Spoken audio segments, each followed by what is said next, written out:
Doctor नीलमताई गोरे, श्री प्रवीण दरेकरजी, सतेज Bunty Patil, Sanjay Khodke, मनीषाताई Kayande, Umatai Khapre, advocate Anil Parab, कुठे गेले, चित्राताई वाघ, निरंजन डावखरे, अमित गोरके, राजीव पोद्दार, प्रसाद लाड, सदाभाऊ खोत, संजय भेंडे, प्रवीण पोटे, बच्चू कडू आणि इतर काही सदस्यांनी देखील आपले मुद्दे या ठिकाणी अंतिम आठवड्यामध्ये मांडलेले आहेत. मी त्या सगळ्यांना आणि अनेक सूचनाही केल्या त्यांनी चांगल्या आणि काही मुद्देही मांडलेत. त्याचा मी उत्तरात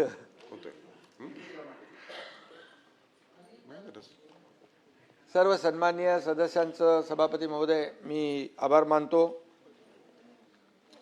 परंतु सगळी एकंदरीत चर्चा बघितली अंबादासजी तर खऱ्या अर्थाने हे अधिवेशन जे असतं लोकांच्या प्रश्नांना वाचा फोडण्यासाठी, न्याय मिळवून देण्यासाठी भाई असतं. परंतु इकडे सभागृहामध्ये चर्चा कमी आणि बाहेर पायऱ्यांवर मीडियासमोर रोज आपलं काय शिव्या शाप ते सुरू होतं. ठीक आहे, 4 वर्षापासून ते आम्ही ऐकतोय. परंतु विरोधक आता काय त्याच्यामध्ये मी तसं काय वाईट कोणाला बोलत नाही, माझा तो स्वभाव नाही आहे. परंतु गोंधळलेला आणि भरकटलेला असा विरोधी पक्ष या ठिकाणी पाहायला मिळाला सभागृहामध्ये. तुम्ही जरी संख्येने आमच्यापेक्षा कमी असलात तरीसुद्धा भुजबळ साहेब एकटेच होते सभागृहामध्ये. अख्खा सभागृहामध्ये ते लोकांच्या प्रश्नावर आणि समस्यांवर वाचा फोडायचे आणि आपण ते माहीत आहे आपल्याला. त्यामुळे आमच्याकडे बहुमत असलं, आमच्याकडे सत्ताधारी पक्षाकडे जास्तीची संख्या असली तरीसुद्धा लोकशाहीमध्ये विरोधी पक्षातल्या सदस्यांना देखील आम्ही त्यांचं ऐकून घेणारे आहोत, त्यांचं समस्यांवर तोडगा काढणारे आहोत. त्यामुळे आपण तशा प्रकारची चर्चा करायला पाहिजे होती अशी अपेक्षा होती. परंतु खोटे नाटे आणि बिनबुडाचे आरोप जे काही या ठिकाणी केले गेले ते खरं म्हणजे त्याची खंत आहे. खरं म्हणजे या सभापती महोदय आपलं अधिवेशन सुरू झालं त्यावेळेसच आपण पाहिलं की पाऊस पुढे गेला होता, दुष्काळाचं संकट आपल्यावर होतं आणि शेवटच्या आठवड्यापर्यंत देखील आपण तशीच परिस्थिती पाहत होतो. शेतकऱ्यांनी पेरणी करावी नाही करावी, दुबार पेरणीची वेळ येऊ नये, अशा प्रकारच्या सगळ्या चर्चा महाराष्ट्रामध्ये कृषी विभागाच्या माध्यमातून, सन्मान्य सदस्यांच्या माध्यमातून सुरू होता. धरणांनी देखील तळ गाठला होता, त्याची देखील आपण चित्रही पाहिली महाराष्ट्रातल्या. आणि पिण्याच्या पाण्याला देखील आपण प्राधान्य दिलं, पाणी कपात केली. अशा सगळ्या ज्या काही हे आपल्याला कराव्या कसरत लागल्या. परंतु सुदैवाने 1 जुलैपासून पाऊस सक्रिय झाला आणि आपण सगळ्यांनी सुटकेचा निश्वास सोडला. आता देखील मान्सूनच्या प्रगतीवर दररोज कॅबिनेटमध्ये आढावा घेतोय आपण. दररोजचा डे टू डे अधिकारी जे आहे संबंधित ते देखील अधिकारी आढावा घेत आहेत. मुंबई, पुणे, रायगड, नाशिक, पालघर इथं अपेक्षेपेक्षा जास्त पाऊस सभापती महोदय पडला. आपण पाहिलं की त्या ठिकाणी पाऊस जास्त पडल्यामुळे नुकसानही झालं. पण विदर्भ आणि मराठवाड्यात अजून पुरेसा पाऊस झाला नाही, ही देखील चिंतेची बाब आहे. आणि मग अल निनोमुळे या सगळ्या गोष्टी ज्या आहेत मान्सूनसारख्या नेहमीप्रमाणे नाही आहेत, ही वस्तुस्थिती आहे. आणि त्यामुळे हवामान खात्याने देखील जो इशारा दिला आहे त्याप्रमाणे सरकार प्रत्येक गोष्टीवर बारीक लक्ष ठेवून आहे. पावसाळी अधिवेशन मध्ये या ठिकाणी पावसावर चर्चा देखील होणारच साहजिक आहे. परंतु या ठिकाणी शेतकऱ्यांच्या पिकांचा प्रश्न असेल, पिण्याच्या पाण्याचा असेल, जनतेच्या सुरक्षेचा असेल, शहरातल्या दैनंदिन व्यवस्थेचा असेल, या सगळ्यात ज्या काही बाबी आहेत या विषयावर बोलताना वास्तव मांडलं पाहिजे होतं. आणि काय फॅक्च्युअल पोझिशन काय, तथ्य काय हे देखील महाराष्ट्रातल्या जनतेसमोर विरोधी पक्षाकडून आणणं अपेक्षित होतं. परंतु विरोधासाठी केवळ विरोध करू नये असं आपण नेहमी म्हणतो आणि तर ते काही या ठिकाणी दिसून आलं नाही. पावसाचं देखील राजकारण भरपूर झालं आणि वस्तुस्थिती आहे, या पावसामुळे अनेक दुर्घटनाही घडलेल्या आहेत. चेंबूर येथे शाळकरी मुलाचा दुर्दैवी मृत्यू झालेला आहे. कुर्ल्यात ठाण्यात झाड पडून दोघांचा मृत्यू झाला. शाकी नाक्यामध्ये मॅनहोलमध्ये देखील पडून एक दुर्दैवी घटना झालेली आहे. मानखुर्दमध्ये देखील चाळ कोसळून दुर्दैवी मृत्यू झाले. या घटना सगळ्या आपल्या सगळ्यांनाच वेदना देणाऱ्या आहेत आणि याचं समर्थन कोणी करू शकत नाही आणि यासाठी सरकार देखील म्हणून आपण उत्तरदायी आहोत. या दुर्घटनामधल्या मृतांच्या नातेवाईकांच्या प्रती मी देखील सहवेदना, आपल्या सगळ्यांच्याच आहेत त्या सहवेदना या ठिकाणी व्यक्त करतो. पिंपरी चिंचवड मधली ती डेपोची घटना देखील दुर्घटना सभापतीमध्ये तिथे देखील एक झालेली आहे. तिथे देखील काम सुरू आहे. परंतु या ठिकाणी पावसाळ्यातल्या या घटना ज्या आहेत, या घटना आपण जर पाहिल्या गेल्या काही वर्षामधल्या तर ग्लोबल वॉर्मिंग आणि क्लायमेट चेंजमुळे या ठिकाणी खूप मोठ्या प्रमाणावर निसर्गाचं चक्र पूर्ण बदललेलं आहे. हे वस्तुस्थिती नाकारता येणार नाही. मी अध्यक्ष सभापती महोदय, 1981 ते 2000 दरम्यान मुंबईत सरासरी 2385 मिलीमीटर पाऊस पडायचा. गेल्या 25 वर्षात तो 15% वाढून 2672 मिलीमीटर पाऊस झाला. कमी कालावधीमध्ये जास्त पाऊस कोसळण्याचं प्रमाण जे आहे आणि प्रकार वाढीस लागलेले आहे. सुदैवाने नाशिकमध्ये ढगफुटी होणार पण ती सुदैवाने झाली नाही. त्यामुळे या सर्व ह्याच्यामध्ये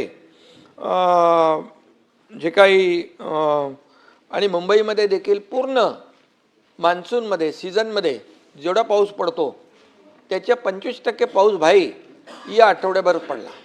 25% पूर्ण सीझनमध्ये पडणारा पाऊस फक्त गेल्या आठवड्याभरामध्ये झाला. 6 जुलैला विक्रमी पाऊस, अतिवृष्टीचा प्रचंड तडाखा देखील आपण पाहिलेला आहे आणि अशा परिस्थितीमध्ये जनजीवन विस्कळीत होणं हे स्वाभाविक आहे आणि म्हणून सरकारने देखील या संकटाला आपल्या सगळ्या प्रशासकीय यंत्रणांनी सज्ज राहून अनेक ठिकाणी आपण वेळीच पावलं टाकल्यामुळे अनेक ठिकाणी मोठी होणारी दुर्घटना टळलेली आहे. साताऱ्यामध्ये 90, पालघरमध्ये 1261, पुण्यात 568, रायगडमध्ये 1032, रत्नागिरीत 30, ठाण्यात 66, नाशिकमध्ये 298, एकूण 3318 नागरिकांना सुरक्षित ठिकाणी हलवण्याचं काम सभापती महोदय आपल्या शासनाने यंत्रणेने केलेलं आहे. आपत्ती व्यवस्थापन कक्षाने सचेत या प्रणालीद्वारे 16 कोटींपेक्षा जास्त SMS पाठवून पूर्वसूचना देण्याचं देखील या ठिकाणी काम केलेलं आहे. मुंबईमध्ये 4 NDRF पथकं तैनात आहेत. पालघर, ठाणे, रायगड, रत्नागिरी, सिंधुदुर्ग, सातारा, कोल्हापूर, सांगली, नांदेड, नाशिक आणि गडचिरोली, नागपूर आणि पुणे इथं 15 NDRF आणि 8 SDRF पथकं या ठिकाणी तैनात आहेत.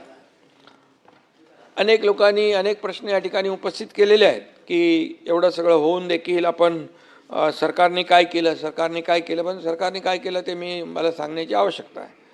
आणि त्याचबरोबर आषाढी वारी सुरू होते. आपले लाडके वारकरी देखील त्यांचे पावसामुळे हाल झालेले आहेत, ही वस्तुस्थिती आहे. पूर आणि मुसळधार पावसामुळे आळंदी येथे रस्ते, पाणीपुरवठा योजना, पथदिवे सगळंच स्वच्छतागृह वाहून गेली. भाई ताबडतोब मला जेव्हा माहिती मिळाली तर ते नगरविकास विभागाच्या अंतर्गत ती नगर परिषद आहे, ताबडतोब त्या CO आणि कलेक्टरनी सांगितल्यानंतर 10 कोटी रुपयांचा तात्काळ त्यांना निधी आपण रिलीज केला. बोले अत्यावश्यक बाबी आहे आणि तिथं आपले सगळे वारकरी आहेत त्यांची गैरसोय होऊ नये म्हणून ती कामं युद्ध पातळीवर त्या ठिकाणी सुरू झालेली आहेत. आणि म्हणून त्यांच्या आपण म्हणतो आळंदीशी जाऊ ज्ञानेश्वर पाहू तेने सुखे राहू सर्व काळ असं म्हणून आळंदीत येणाऱ्या आपल्या लाडक्या वारकऱ्यांच्या वाटेतली सगळी विघ्न दूर करणं हे सरकारचं काम आहे, सरकारची जबाबदारी आहे. आणि म्हणून सरकार जबाबदारीपासून कुठंही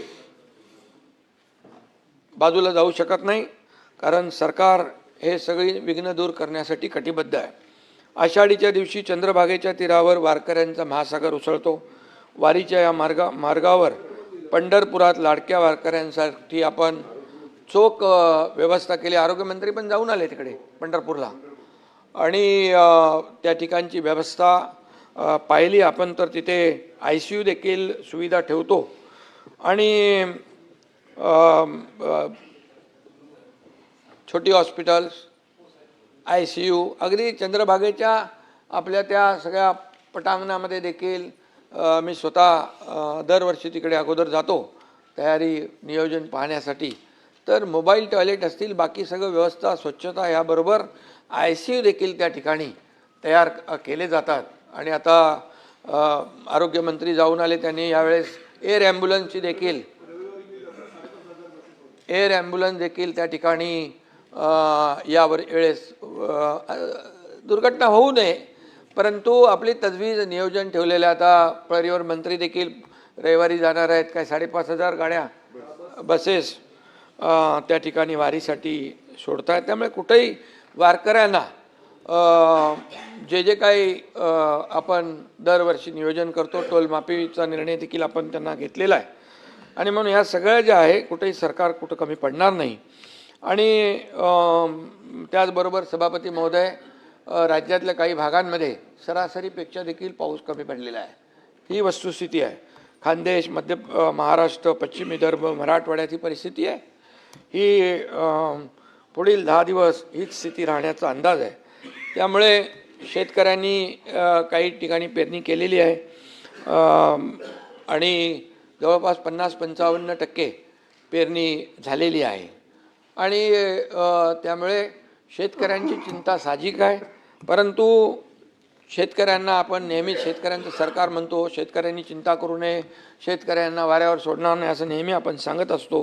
पण जेव्हा जेव्हा संकट येतं त्यावेळेस सरकार शेतकऱ्यांच्या मागं उभं राहतं हे आपण पाहतोय. मला आठवतं आहे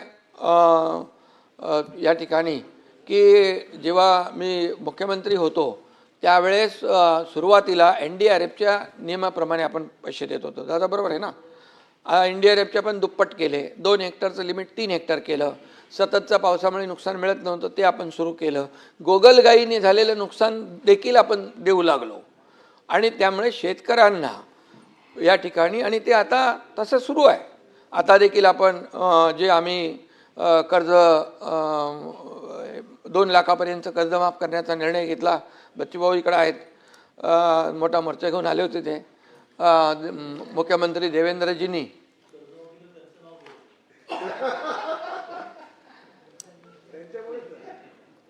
ते एक अंदर की बात आहे.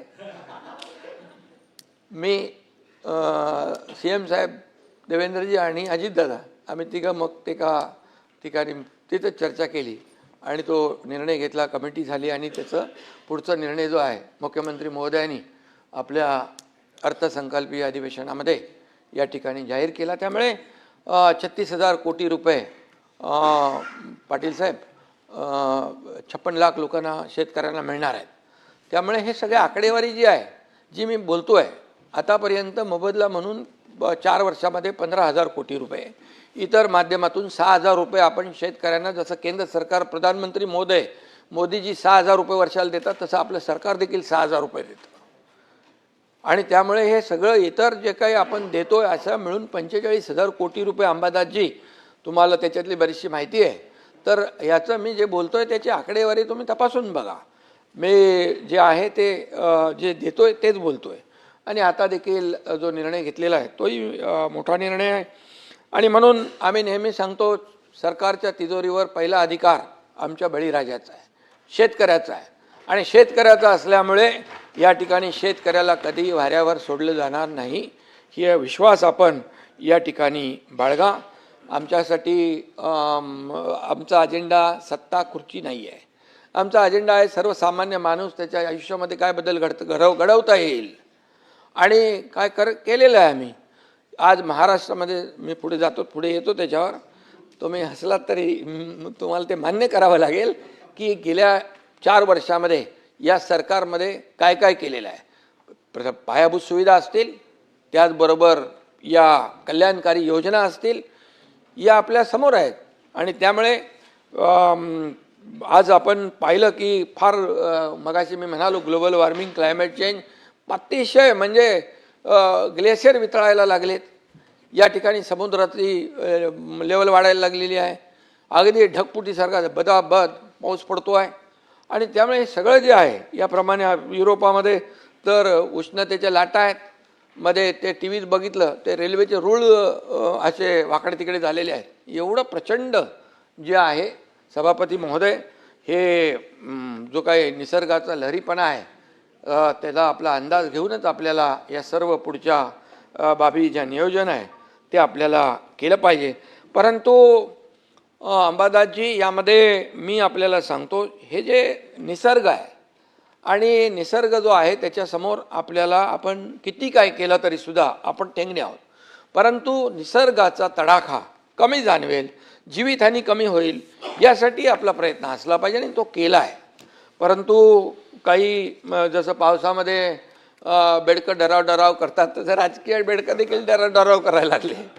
आणि 25 वर्ष या मुंबई महापालिकेमध्ये मिलिंद जी आहे तिकडं 25 वर्ष मुंबई महापालिकेमध्ये सत्ता असताना या ठिकाणी काय परिस्थिती होती आपल्याला माहीत आहे. आपण सगळे साक्षीदार आहोत.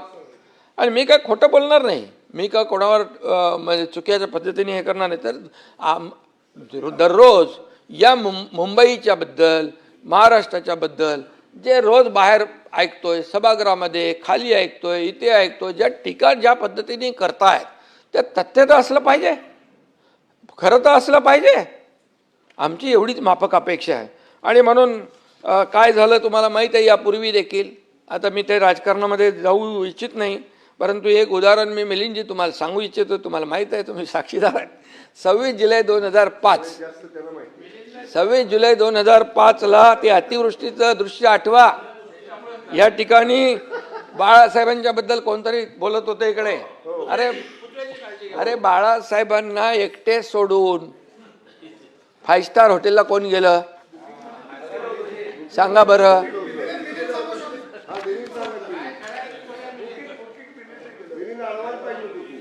सभापती महोदय, म्हणजे काय आहे, आता जे लोक बोलतात त्यांना जुनं थोडं आठवून आपल्याला माहिती करून दिली पाहिजे, विसरतात. आणि म्हणून वारे ताज ते कुठे होतं ते माहिती आहे आपल्याला. आणि म्हणून मी आपल्याला एवढंच सांगतो की आम्ही सत्तेत असो नसो जनतेच्या सेवेमध्ये सदैव असतो. मग तुमचं कोल्हापूरचा पूर असू द्या, महालक्ष्मी एक्सप्रेस, दादा इकडे बसलेले आहेत, महालक्ष्मी एक्सप्रेस, सातारा सांगली महाड चिपळूण, या सगळ्या पुरामध्ये आपण पाहिलेलं आहे. सरकार म्हणून असेल किंवा आपली जबाबदारी म्हणून असेल, आम्ही कुठेही मागचा पुढचा कधी विचार केला नाही. इर्शाळगडची घटना आपल्याला माहीत आहे. तेव्हा मी मुख्यमंत्री होतो, मला वाटतं अधिवेशन चालू होतं त्यावेळेस. अधिवेशन सोडून आम्ही गेलो, हे माझ्यावर मंत्री लोक होते. मला म्हणाले इर्शाळगडवर काय जाता येणार नाही, म्हणजे फार धोकादायक आहे. पण मी त्यांना सांगितलं मी जात नाही आहे, तुम्ही आता जा, मी पण जातो आहे. परंतु मी आपल्याला सांगतो, मी SP आणि कलेक्टरच्या गाडीमध्ये आम्ही तिघंच निघालो आणि तिघं सभापतीमध्ये इर्शाळवाडीत पोचलो. आम्ही तिकडे गिरीश महाजन पण वरती होते. ते सारखे सांगत होते इकडे येऊ नका, भयानक रस्ता असा आहे तसा आहे, हे सगळं सांगत होते. ते म्हणजे काळजीपोटी सांगत होते. परंतु आपल्याला मी सांगतो मी का गेलो भाई, त्या ठिकाणी आपले NDRF, आपले अग्निशमक दलाचे जवान, एक अग्निशमक दलाचा जवान जो जात होता हार्ट अटॅकने त्याचा मृत्यू झाला. आणि तिथं मोठ्या प्रमाणावर ढिगारा उपसायचा होता, पाऊस होता, वादळ होता, तिथे धुकं होतं. कसं काम करणार ते लोक. मग जिथं जी टीम काम करत होती तिथं टीम म्हणजे सिडकोची टीम होती, इतर आपल्या डिपार्टमेंटची टीम होती. जिथे 500 लोक होते तिथे आम्ही 5000 लोक होते. तिथं मॅन्युअली करायचं होतं. तिथं काय मशीन नाही चालत ना काय चालत नाही. तिथली गेल्यानंतर परिस्थिती भयानक होती. एकीकडे जे मृत्यू झाले होते त्यांना खाली आणू शकत नाही, तिथंच खड्डे खणत होते. त्यांचा तो विधी करण्यासाठी अशा ठिकाणी देखील आम्ही गेलो. सांगण्याचा उद्देश असा आहे, तुम्ही लोक पण सगळं आपण एकच आहोत. तुम्ही पण कुठे दुर्घटना झाली तर जाता, धावून जाता, तिथं मदत करता लोकांना. परंतु या ठिकाणी काही करत नाही, सरकारने काही केलं नाही, सरकार उदासीन आहे, सरकारने वाऱ्यावर सोडलं, हे बोलता कामा नये. आणि म्हणून या ठिकाणी आम्ही देखील, मी हॉस्पिटलमध्ये होतो, तिथून माझं काम चालू होतं. फोन करणं, हे करणं, ते करणं, कुठं मुख्यमंत्री महोदय देखील आपल्या वॉर रूममध्ये होते, तिथून पूर्ण महाराष्ट्रामध्ये कुठे काय चाललं आहे, आमचे मंत्री सगळे होते. सगळे मंत्री जिथं जिथं पालकमंत्री सगळे असतील, मंत्री असतील, आपापली जबाबदारी पार पाडत होते, घरी बसले नव्हते. फेसबुक लाईव्हवाले आम्ही नाही, फेस टू फेसवाले आहे, फील्डवर काम करणारे लोक आम्ही आहोत. आणि म्हणून या ठिकाणी खोटी सहानुभूती दाखवणारे आम्ही नाही आहे. आणि म्हणून सभापती महोदय, या ठिकाणी 25 वर्षामध्ये या मुंबई महापालिकेमध्ये काय परिस्थिती झाली आपण पाहिलेलं आहे, आणि त्याचीच फळं आज आपण भोगतो आहे. जे कामं 25 वर्षापूर्वी व्हायला पाहिजे ती, मी मुख्यमंत्री झाल्यानंतर पहिलं त्याचं काही निर्णय STP साधे नव्हते. मिलिंदजी बरोबर आहे, 7 STP सुरुवात केली आपण. असंच पाणी वाहत होतं बंटीजी, प्रदूषित पाणी समुद्रात. तिथं आता STPचं काम 1-1.5 वर्षामध्ये STP तयार होतील. समुद्रामध्ये जाणारा प्रत्येक थेंब हा ट्रीटमेंट होऊन जाणार आहे. हे का करू शकले नाहीत? आज खड्ड्यांचा प्रवास का केला 25 वर्ष लोकांनी? का अपघात झाले, का मृत्यू झाले, याचा लेखाजोखा कोण मांडणार, याचा हिशोब कोण देणार? आणि म्हणून कॉन्क्रीटचे रस्ते देखील आम्ही या ठिकाणी केलेले आहेत. मिठी नदीच्या गाळामधलं मिठी नदी तर एकदमच फेमस आहे, आणि त्याच्यामध्ये देखील करोडो रुपये गेले गाळामध्ये. पण ते काय मिठी नदी आता ती आपण साफ करतोय. आणि म्हणत ते काय कोण तो काय दिनू काय कोण आहे, हा गणपती बाप्पा मोर्या बोलायचा नाही, काम द्यायचं दिनू मोर्याला. आता दिनू कहा गया पता नाही मुझे. आणि सभापती महोदय, सांगण्याचं तात्पर्य आहे की जे आता दोष देत आहेत याच्या पाठीमागे जबाबदार कोण? आणि म्हणून सभापती महोदय, महाराष्ट्र कर्नाटक सीमेवर देखील अनेक मराठी बांधवांनी आपलं रक्त सांडलं. याच कर्नाटकच्या महाराष्ट्रद्रोही परवा सीमावासी आले होते, आपण होते ना, सीमावासी आले, काय व्यथा सांगत होते? झोडपतात, बोर्ड लावून देत नाही, मराठी कागदपत्र देत नाहीत, कोणाला येऊन देत नाहीत. काय चाललंय? अरे मंत्र्याला पण येऊन देत नाही. हे काय पाकिस्तान आहे? हा देशाचा एक भूभाग आहे. आणि अशा प्रकारचं त्या ठिकाणी हे करतात. तर त्या महाराष्ट्रद्रोही मुख्यमंत्र्यांना बोलवून त्याला शाल आणि बुके देण्याचं पाप कुणी केलं? त्याचे फोटो आलेत. आणि म्हणून हे जे काय आहे, यांची बाळासाहेब असते तर असं केलं असतं का? का सुनील शिंदेजी, बाळासाहेब असते तर असं केलं नसतं. आणि म्हणून नाही कसं, आणि म्हणून परवा सीमा प्रश्नी बैठक झाली. त्या ठिकाणी तुम्ही वैयक्तिक कोणी आपल्याला घेऊ नका आपल्यावर. अरे समोर तुम्ही आहात तर तुमच्याशी बोलणार ना. इथे काय विरोधी, काय शत्रू थोडे आपण.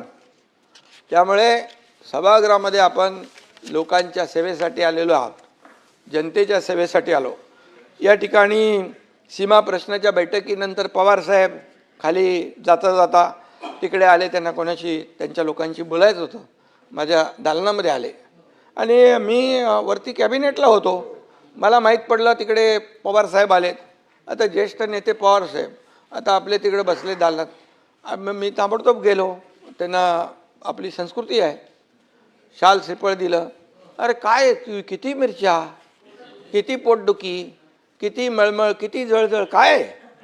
अरे काय मी जलुशील चालणार नाही, जमाल गोटा पाहिजे. आरोग्यमंत्री हे बघ तुझं आता काय एवढं, आता इतक्या वर्ष 4 वर्ष झालेत, ते काहीतरी द्या त्यांना इलाज. 50 वेळा सभापती महोदय मुख्यमंत्री देवेंद्रजींकडून जाऊन त्यांना बुके देऊन लोटांगण घालून सगळं भेटतात. आम्ही कधी देवेंद्रजी नाही विचारलं नाही, आणि देवेंद्रजींनी देखील मला विचारलं नाही. आमच्या दोघांना एकमेकावर विश्वास आहे. अरे जे लोक जे अशा पद्धतीने काही विचार करतात ते स्वतःची फसगत करतायत. आणि म्हणून आपल्याला मी सांगतो, पवार साहेब एक ज्येष्ठ नेते आहेत. आमची संस्कृती आहे, महाराष्ट्राची परंपरा आहे. ही विकृती कसली आहे? काय घाणेरडं ही आपली संस्कार परंपरा आहे. किती खालच्या थरावर बोलणार तुम्ही? किती खालच्या थरावर? जेवढे खालच्या थरावर बोलाल तेवढे खाली खाली खाली खाली खड्ड्यात उतरत जाणार. आणि म्हणून आपलाच खड्डा होताय. आणि म्हणून मी आपल्याला एवढं सांगतो, देवेंद्रजी आणि आम्ही आमच्यामध्ये किती काही तुम्ही काय प्रयत्न काड्या घालायचा प्रयत्न केला तरी काय होणार नाही. अरे आमचा अजेंडा काय आहे? या महाराष्ट्राला पुढे नेणं, या महाराष्ट्राचा विकास करणं, या महाराष्ट्राची प्रगती करणं, या सर्वसामान्य लोकांच्या आयुष्यामध्ये चांगले दिवस आणणं हे आमचं आहे. आणि म्हणून मी सांगतो, हम वो नहीं जो दिल तोड़ देंगे, हम वो नहीं जो दिल तोड़ देंगे, थाम कर हाथ फिर साथ छोड़ देंगे.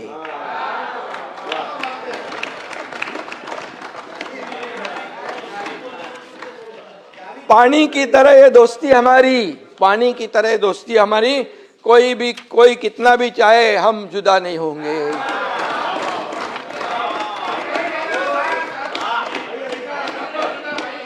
अरे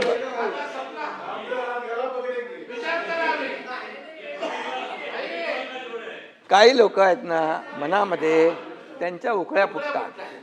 अरे ह्यांच्यामध्ये काहीतरी चालू नाही.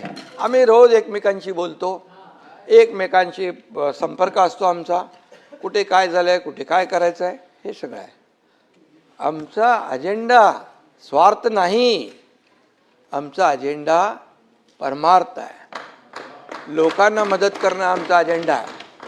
आणि म्हणून कालपर्यंत सभापती महोदय राम भक्तांना हरामखोर म्हणणारे आज रामरक्षा म्हणू लागले.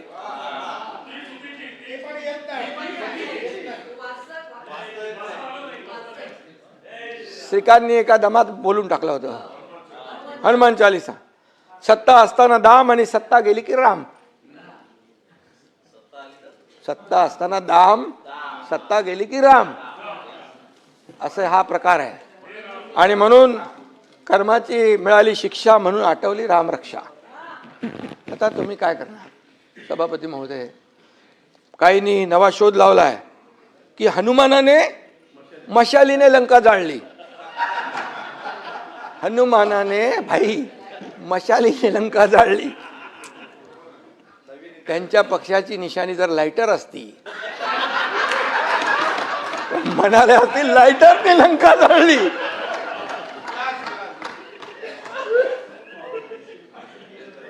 अरे तुम्ही महाविकास आघाडीचे पाटील साहेब सांगा तरी. आता रामानंद सागरला परत ते रामायण सांगायला लावू का? अरे याच्यामध्ये अंबादास एकदम त्याला पूर्ण इतिहास माहित आहे. आणि म्हणून काय बोलतील याचा नेम नाही. आणि मी नेहमी सांगतो, जो राम का नहीं वो किसी काम का नहीं. आता त्यांना कळलंय आणि म्हणून ही उपरती सुचलेली आहे. आणि म्हणून हनुमान चालीसा म्हणणाऱ्या आमदार खासदारांना जेलमध्ये कोणी टाकलं? आणि म्हणून मी सांगतो, आपल्याला देखील नावं घेत नाही मी, तुम्हाला उगाच नोटीस बिटीस यायला नको. हा संध्याकाळी विचारणं होईल कसं नाव घेतलं तुमचं. नहीं म्हणजे ऐसे लोगों से रखना दूरी जिनके मुंह में राम और बगल में छुरी. इसलिए मैं बता रहा हूं. सही है, सही है. अयोध्येमध्ये राम मंदिरामध्ये जे झालं,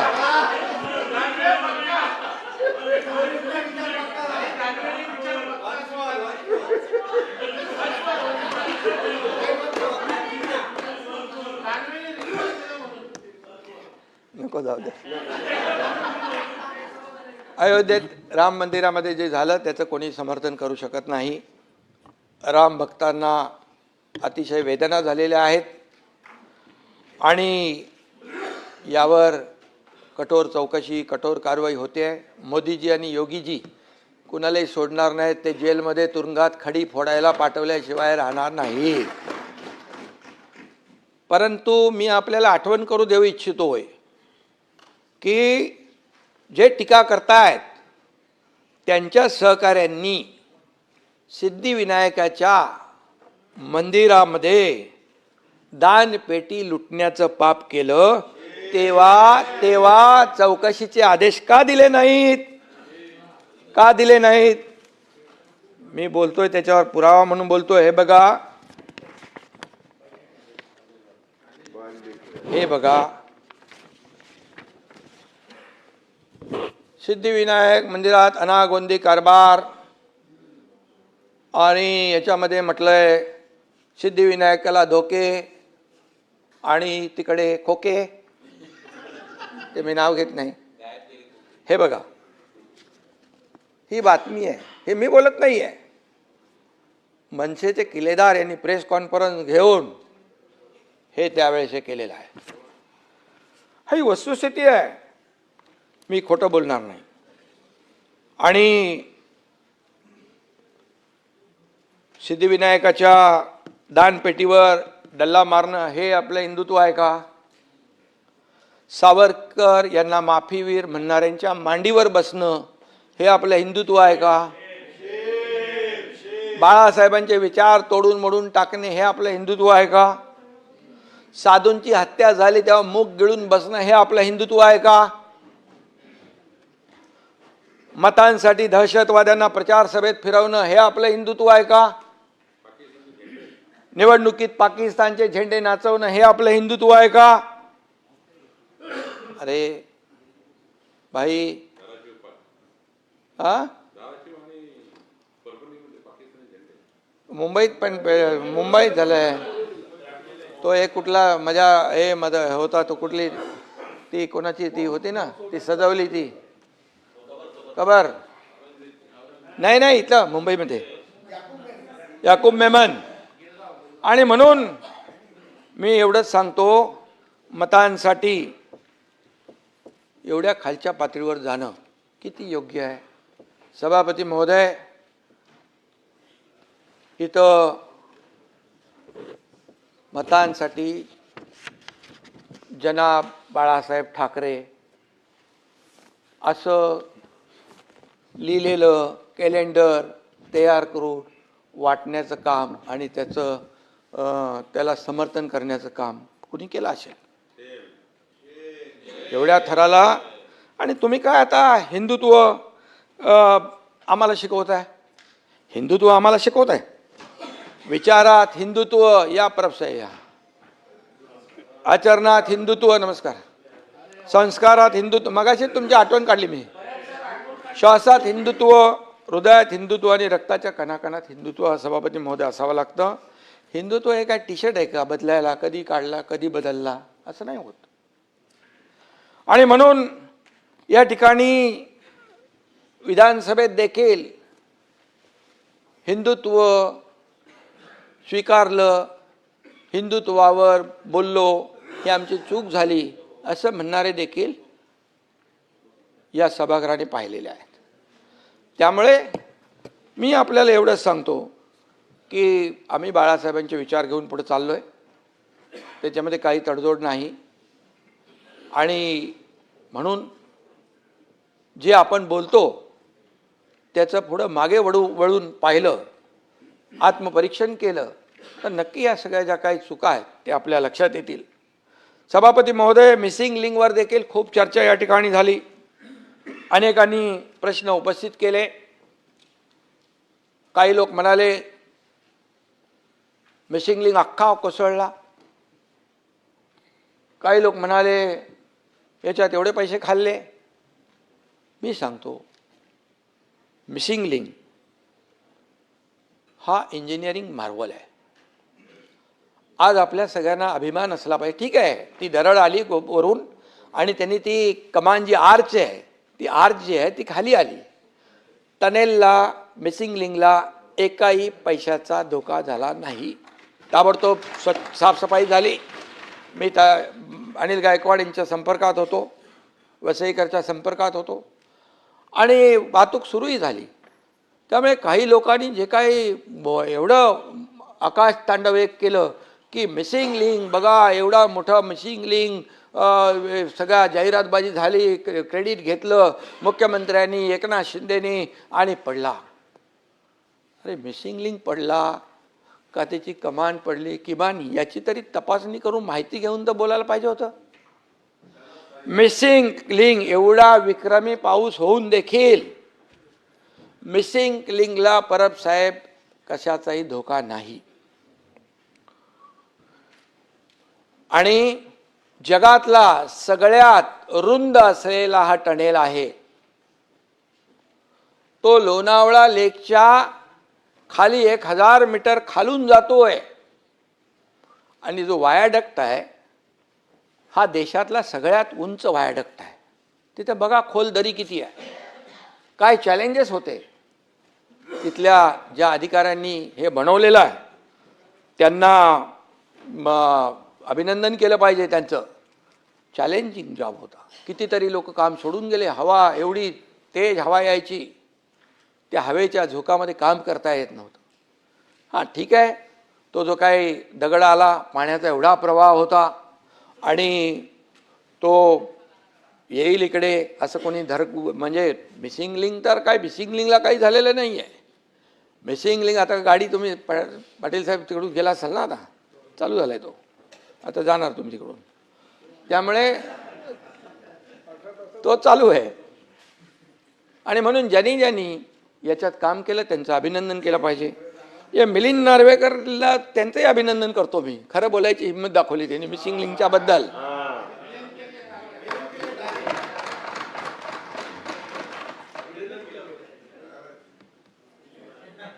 एक ध्यान में रखो,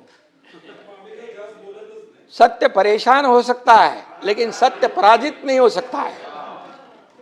आणि म्हणून मी त्यांनी ट्विट केलं, पण काय लोक ट्विट करत होते, ठीक आहे.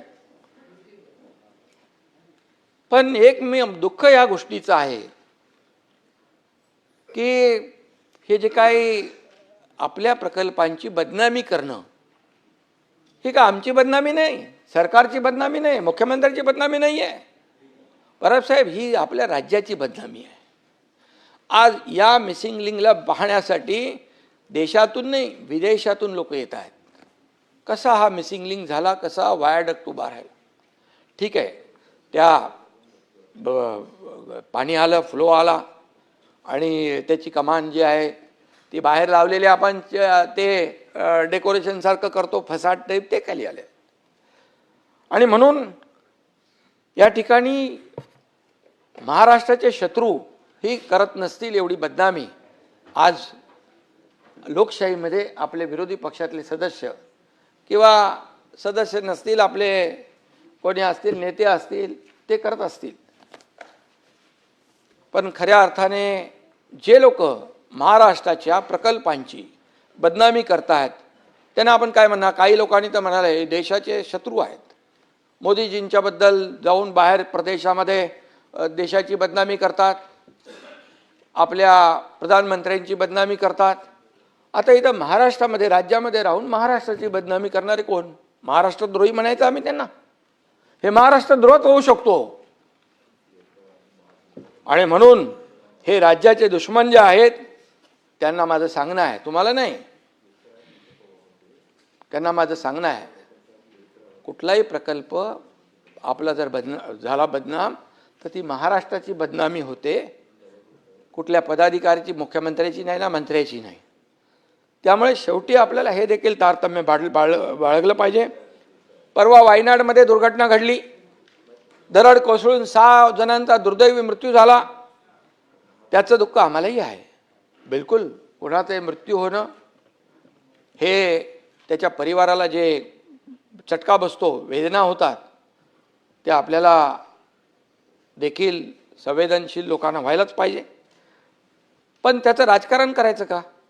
दरड कोसळली, तिथला खासदार, पुढे राज्य सरकार त्याच्यावर कारवाई करा, त्याची बदनामी करा, असं आम्ही केलं नाही कुठं. सभापती महोदय, सतेज पाटील साहेबांनी मिसिंग लिंकसाठी 50% खर्च वाढ झाली असं आपण म्हणालात. डॉक्युमेंट ऑनलाईन आहेत की नाहीत हे आपण प्रश्न उपस्थित केलात. पण मी आपल्याला सांगतो या प्रकल्पाची किंमत 6,695 कोटी रुपये, प्रत्यक्ष खर्च 7,189 कोटी रुपये, वाढ फक्त 7.26%, मंजूर रकमेच्या 10% देखील कमी. ही वस्तुस्थिती आहे, ही तपासून घ्या. लपवाछपीचा काय विषय येत नाही. मी इथे सभागृहात बोललो आहे आणि मी इथे बोलल्यानंतर मी जे बोलेन ते तपासून घ्या. कागदपत्रे NIC पोर्टलवर उपलब्ध आहेत, ती देखील आपण पाहावीत, वाचावीत. हा प्रकल्प अत्यंत गुंतागुंतीचा, मी मगाशी म्हणालो तांत्रिकदृष्ट्या अतिशय आव्हानात्मक आहे.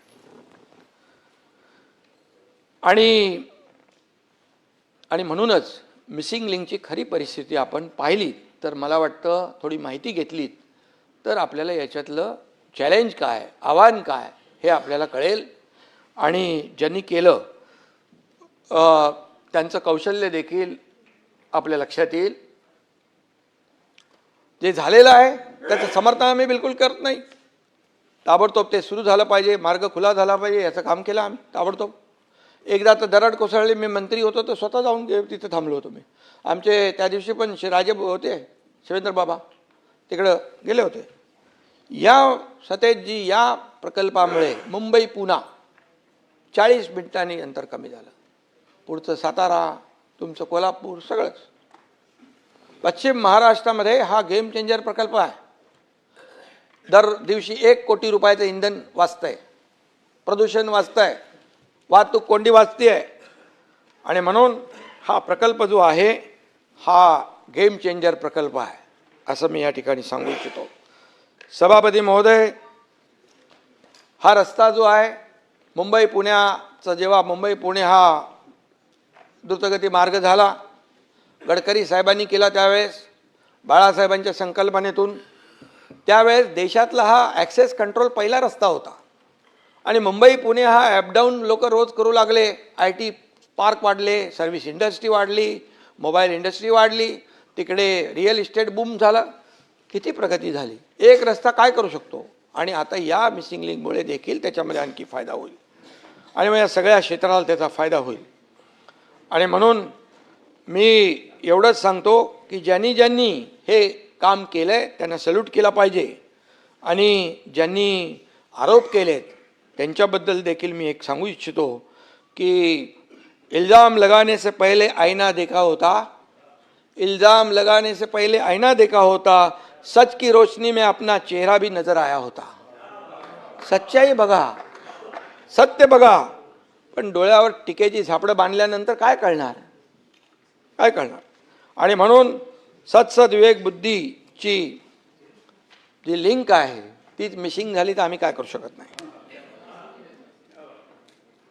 कनेक्टिंग लिंक 24 तासात सुरू झाली, पण विरोध करणाऱ्यांची लिंक 24 वर्ष उघडते की नाही माहीत नाही. ठीक आहे, जाऊ द्या. मागे अटल सेतूच्या बाबतीमध्ये असंच केलं. अरे अटल सेतू उखडला उखडला उखडला उखडला. अरे जो तो चालला अटल सेतूवर सभापती महोदय फोटो काढायला, सेल्फी पॉईंट झालं तिकडं. काय होतं, सर्व्हिस अप्रोच रोडला एक भेग पडली होती. आज अटल सेतूवर जातोय ना आपण, सगळे जातोय आपण.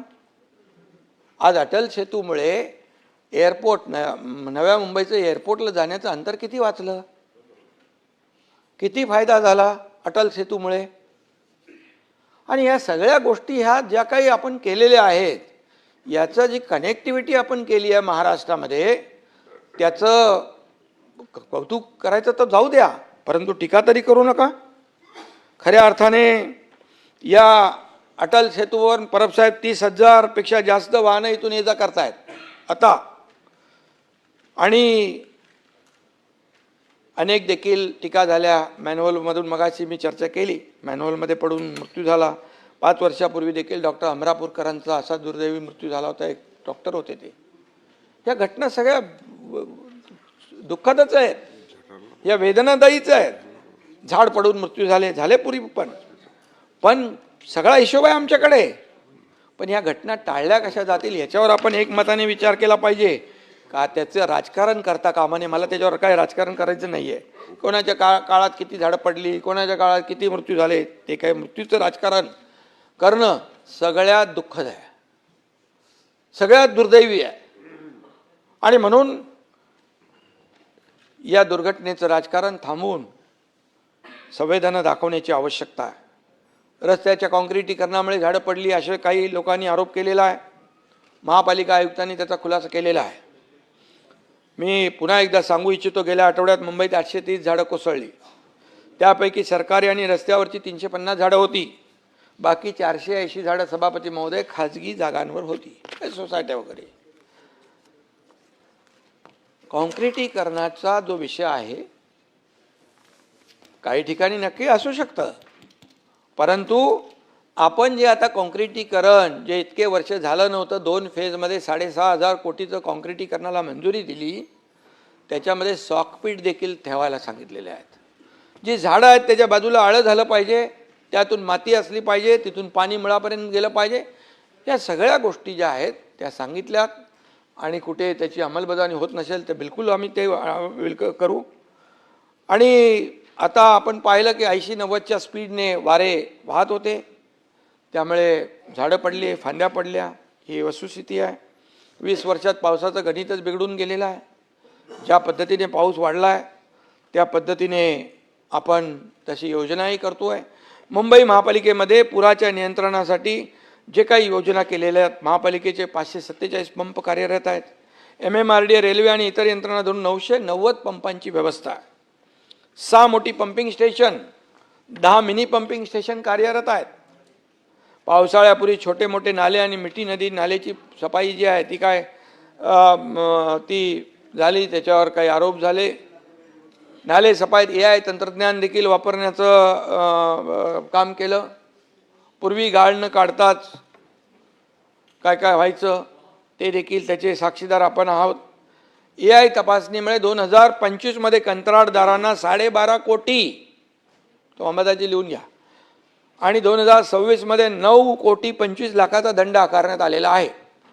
आकडे व्हेरीफाय करा. पूर्वी कागदावर नाले सफाई व्हायची, तशी आता नाही होत. सर्वात महत्त्वाचं म्हणजे मुंबईच्या एकात्मिक पूर नियंत्रणासाठी स्वतंत्र प्रकल्प तयार करून केंद्र शासनाकडे तो पाठवला आहे. 13,000 कोटींच्या प्रकल्पाला केंद्र सरकारने तत्वतः मान्यता दिलेली आहे. यामुळे सभापती महोदय, शहरातील 370 हॉटस्पॉट दूर होतील. सर्वात महत्त्वाचं म्हणजे ज्या ठिकाणी पाणी साचतं तिथं 30 मिनिटात निचरा होईल अशी व्यवस्था या ठिकाणी उभी राहील. आणि मुंबई पाण्याखाली जाऊच नये अशा प्रकारची भावना तुमची आमची सगळ्यांची आहे. अशी व्यवस्था आपण या ठिकाणी पुढच्या ह्या सगळ्या प्रकल्पांमध्ये आहे. मी एकच सांगतो की एवढ्या मोठ्या पावसात देखील कुठलीही मेट्रो बंद झाली नाही. मेट्रो तपासून घ्या. आणि गेल्या पावसामध्ये जे काही अनुभव आले ते दुरुस्त केले यावेळेस. आणि पावसामुळे होणारं नुकसान हे कमी करण्याचा, त्याचा जो काही प्रभाव आहे तो कमी करण्याचा प्रयत्न BMC, मुंबई महापालिका, राज्य सरकार नेहमीच करते आहे. पण आता यापूर्वी फक्त मलमपट्टी व्हायची, आता मलमपट्टी नाही, कायमस्वरूपी त्याच्यावर तोडगा झाला पाहिजे, कायमस्वरूपी त्याच्यावर काम झालं पाहिजे. सभापती महोदय, मुंबईतील रस्त्यांची एकूण लांबी 2050 किलोमीटर आहे. मेगा CC रोड प्रकल्पाअंतर्गत आतापर्यंत 575 किलोमीटर काम पूर्ण झालं आहे. आजच्या घडीला मुंबईतले कॉन्क्रीट रस्त्यांची एकूण लांबी 1775 किलोमीटर आहे. 138 किलोमीटरचं काम सध्या प्रगतीपथावर आहे. हे पूर्ण झाल्यानंतर शहरामध्ये 1913 किलोमीटर कॉन्क्रीटचे रस्ते असतील. आणि या CC रोड प्रकल्पाच्या फेज 1ची कामं जवळपास 80% पूर्ण झालेली आहेत. ती कामं डिसेंबर 2026 पर्यंत पूर्ण करण्याचं नियोजन आहे. काही बॅकलॉग असेल तो देखील भरून काढला जाईल. फेज 2 73% झाला आहे. ती मे 2027 पर्यंत पूर्ण करण्याचं नियोजन आहे. काँक्रिटीकरणामुळे सभापती महोदय दरवर्षी खड्डे दुरुस्तीवर होणारा खर्च कमी झाला आहे.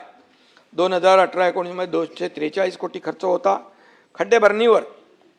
2024मध्ये तो 164 कोटींवर आला, तर 2025मध्ये तो 97 कोटींवर आला आहे आणि 2026मध्ये हा खर्च अंदाजे 45 कोटींवर येण्याचा अंदाज आहे. रस्त्यांची कामं पूर्ण झाल्यानंतर हा खर्च अगदी कमी होऊन जाईल. त्यानंतर पुढच्या 25 वर्ष तरी 20 ते 25 वर्ष या रस्त्यांना खड्डे पडणार नाहीत. या रस्त्यांवर दुरुस्तीला खर्च करावा लागणार नाही, ही वस्तुस्थिती आहे. आणि मग यापूर्वी आम्ही जे आता आरोप करतायत, मग यापूर्वी डांबरामध्ये दरवर्षी रिपेरिंग करतात, त्याच्यावरचा पण हिशोब काढला आम्ही, किती पैसे खर्च झाले. चहल यांना आम्ही बोलवलं, मी आणि देवेंद्रजी होतो. मी म्हणाल तुम्ही दरवर्षी हे खड्ड्यामध्ये किती पैसे खर्च करता, तर त्यांनी आम्हाला आकडे दिले. आतापर्यंत किती खर्च केले तेही आकडे दिले. मग याला का लोकांना त्रास देता, याला कायमस्वरूपी कॉन्क्रीटचा आपण का करत नाही, करू शकतो म्हणाले. आणि तेव्हाच आम्ही निर्णय घेतला की 2002 फेजमध्ये मुंबईतले सारे रस्ते कॉन्क्रीटचे करायचे. आणि मग हे डांबरीकरणामध्ये काळ्याचं पांढरं, पांढऱ्याचं काळं हे करायचं काम आता बंद होईल. म्हणूनच आता ही टीका होती आहे. मुंबईकरांचा प्रवास सुकर झाला पाहिजे हे पाहण्याचं काम आम्ही करतोय. आणि म्हणूनच डांबर खाणाऱ्यांचं मी नाही म्हणणार, परंतु कॉन्क्रीटच्या रस्त्यामुळे पोटात दुखायला लागलेलं आहे. परंतु आज आमच्यावर ज्यांनी भ्रष्टाचाराचे आरोप केले, सरकारवर भ्रष्टाचाराचे आरोप केले, इथेही केले, बाहेर केले, सगळीकडे केले, पण कोविडसारख्या महामारीत देखील ज्यांनी फक्त पाकिटमारी केली ते कुणाचं काम आहे, याचा निषेध करणार नाही आपण. कोविड रुग्णांची खिचडी खाल्ली, मापात पाप केलं, ऑक्सिजनमध्ये पैसे काढले, बॉडी बॅगमध्ये देखील पैसे काढले, कोविड सेंटर खोटी उभी केली, डॉक्टर काय bogus, doctor bogus, nurse bogus, patient bogus. नाही, खिचडी तर मापात पाप केलं ते. ही वृत्ती काय भाई, ही वृत्ती काय, कशामध्ये पैसे घेतले पाहिजे. आणि म्हणून प्रत्येक कामात यांनी भ्रष्टाचार केला. कोविडमध्ये देखील या ठिकाणी अशा प्रकारची इथे जे चौकशी चालू आहे. आणि म्हणून कामामध्ये भ्रष्टाचार करणारे आता आमच्यावर भ्रष्टाचाराचा आरोप करतात. आणि बाळासाहेबांचं नाव घेता आम्ही बाळासाहेबांचे विचार पुढे नेतोय. बाळासाहेबांनी तर आरेला कार्य करायचं शिकवलं होतं, तर तुम्ही तर आरे कारशेडच बंद करून टाकलं. अरे ते कारशेड बंद झाल्यामुळे त्याचा 10,000 कोटी रुपये खर्च वाढला. कोण भरणार 10,000 कोटी? मेट्रो 3 यालाही स्थगिती द्यायला सांगितली होती. 10,000 कोटी मग आता कोण देणार आहे? कुठली प्रॉपर्टी? मिलिंद जी कुठून? लंडन. आणि म्हणून मी बाकी काय सांगत नाही, जाऊ द्या. बात निकलेगी तो बहुत दूर तक जाएगी. बऱ्याचशा गोष्टी माहीत आहेत आमच्या. बघा संयम आहे. आम्ही तुम्ही 4 वर्ष शिव्या देत राहा, 4 वर्ष शिव्या देत. अरे खूप काय आमच्याकडे आहे, शिव्या देणार नाही आम्ही. आम्ही गायीच्या शापाने काय म्हणतो, कावळ्याच्या शापाने गाय मरत नाही. परंतु ही वस्तुस्थिती आम्हाला लोकांसमोर आणण्याला भाग पाडू नका बस. खूप माझ्याकडे सगळं आहे. आणि म्हणून मेट्रोचा प्रकल्पाचा फायदा लाखो लोक मुंबईकर घेत आहेत. 450 किलोमीटरपैकी 101 किलोमीटरचं नेटवर्क प्रवाशांच्या सेवेत दाखल झालेलं आहे. सभापती महोदय, ही महामुंबईची नवी लाईफलाईन आहे. आज फेजमध्ये आपण मेट्रो पूर्ण करतोय. मेट्रो 3 मधून देखील लाखो लोक प्रवास करत आहेत. मोदीजींनी त्याचं लोकार्पण केलं. अरे ज्याचं भूमिपूजन केलं त्याचं लोकार्पण देखील करण्याची हिंमत आम्ही केली. एवढ्या फास्ट प्रकल्प राबवले. आणि तेव्हा आम्ही फक्त आणि फक्त या ठिकाणी लोकांची सेवा लक्षात ठेवली. दररोज तब्बल 10,22,000 प्रवासी AC मेट्रोने प्रवास करतायत. 10 लाख लोकांचा दररोज सरासरी 1 तास वाचतोय, तेवढा वेळ ते आपल्या कुटुंबाला देत आहेत, तेवढा वेळ अगोदर ते ऑफिसमध्ये जात आहेत, तेवढा वेळ इफिशियन्सीने काम करतायत.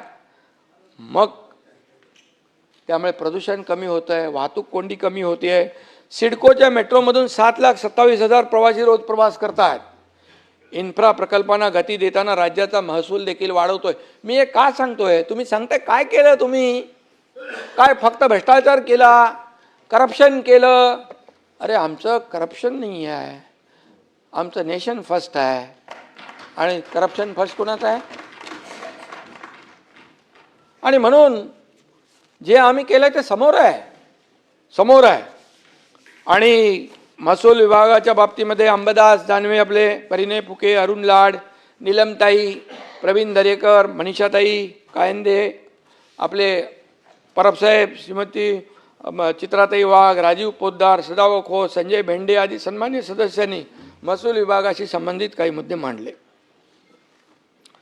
मी या सभागृहाला विश्वास देऊ इच्छितो, महसूल मंत्री इकडे आहेत, शासनाच्या महसुलावर डल्ला मारणाऱ्यांना, शासकीय जमिनी बळकावणाऱ्यांना माफ नाही, बिलकुल नाही. मी या महसूल मंत्र्यांचं अभिनंदन करतो. हे फटाफट निर्णय घेतात, लोकांच्या फायद्याचे फास्ट घेत आहेत. आणि म्हणून हे सरकार महसूल वाचवणार आहे, भ्रष्टाचारावर प्रहार करणार आहे, दोषींना शिक्षा देणार आहे आणि जनतेच्या हक्काचं रक्षण करणारं सरकार आहे. अरे आमचा खुला किताब आहे, काय तपासा कधी चोपडी ओढून. जिथे सुधारणा आवश्यक आहे तिथे सुधारणा करू, जिथे कारवाई आवश्यक आहे तिथे कारवाई करू. 25 मार्च 2026च्या GR नुसार 1 जानेवारी 2011 पर्यंतची 1500 चौरस फुटापर्यंतची निवासी अतिक्रमण नियमित करण्याचं काम केलं, पण सरसकट पण नाही केलं आपण. त्याच्यामध्ये इतर कारणासाठी झालेली अतिक्रमणे तात्काळ काढण्याच्या सूचना देखील दिल्या. म्हणजे अतिक्रमणाला पाठीशी देखील नाही घातलंय. परंतु आता स्टॉप, थांबलं पाहिजे. हे निर्णय घ्यायला धाडस लागतं, इच्छाशक्ती लागते आणि म्हणून ते दाखवण्याचं काम आपण केलेलं आहे. आणि म्हणूनच या राज्यातल्या जनतेने लोक विधानसभा आणि त्यानंतर झालेल्या स्थानिक स्वराज्य संस्थांमध्ये महायुतीला भरभरून या ठिकाणी आशीर्वाद दिलेले आहेत. आणि म्हणून विभागीय आयुक्त, जिल्हाधिकारी यांना महसूल मंत्र्यांनी तिकडे आदेश दिले. स्टॅम्प ड्युटी रजिस्ट्रीतल्या अनियमिततेवर शासन कठोर कारवाई करते आहे. 1 जिल्हा 1 नोंदणीमध्ये जिल्हा स्तरावर दस्त नोंदणीचं सामायिक क्षेत्र करण्यात आलं आहे. काही गैरप्रकार निदर्शनास आल्यानंतर शासनाने खबरदारीच्या स्पष्ट सूचना दिलेल्या आहेत. महसुलातील गळती थांबवण्यासाठी शासनाने केवळ इशारे नाही दिले, तर प्रणाली सुधारणा करून गळती थांबवली आणि कार्यवाही देखील केली आहे. ही वस्तुस्थिती आहे. महसूल संहिता कलम 155च्या गैरवापराबाबत शासनाने अतिशय कठोर कारवाई सुरू केलेली आहे. आणि म्हणून मी आपल्याला अभिनंदन केलं आहे. अहवालातील शिफारशीनुसार 13 प्रकरणामध्ये जबाबदार असणाऱ्या 15 अधिकारी कर्मचाऱ्यांना पाठवून टाकलं, सक्तीच्या रजेवर पाठवलं. सरकार अहवाल घेऊन बसत नाही सभापती महोदय, दोषींवर थेट ॲक्शन घेते. No reason on the spot decision. हे सरकारचं काम आहे, हे सरकार का काम आहे, सरकारचं काम आहे. अवैध उत्खनन, गौण खनिजांच्या अवैध वाहतुकीवर ठोस कारवाई. 1 एप्रिल 2025 पासून आजपर्यंत अवैध उत्खनन व वाहतुकीच्या एकूण 7,785 प्रकरणावर कारवाई केलेली आहे. 92,91,00,000ची दंडात्मक वसुली केलेली आहे. 4,349 यंत्रसामुग्री जप्त केली आहे. 1,685 फौजदारी गुन्हे दाखल केले आहेत. MPDA कायद्यान्वये 24 व्यक्तीविरुद्ध कारवाई केली आहे. अंबादासजी माझे मित्र, त्यांनी गेवराई बीड येथील घरकुल योजनेच्या वाळूचा गैरप्रकारचा मुद्दा उपस्थित केला आहे. या प्रकरणी दोषी कर्मचाऱ्यांचं निलंबन केलं आहे, बरोबर आहे ना. तहसीलदार गेवराई यांच्यावर शिस्तभंगाची कारवाई देखील काय करता वाटतं.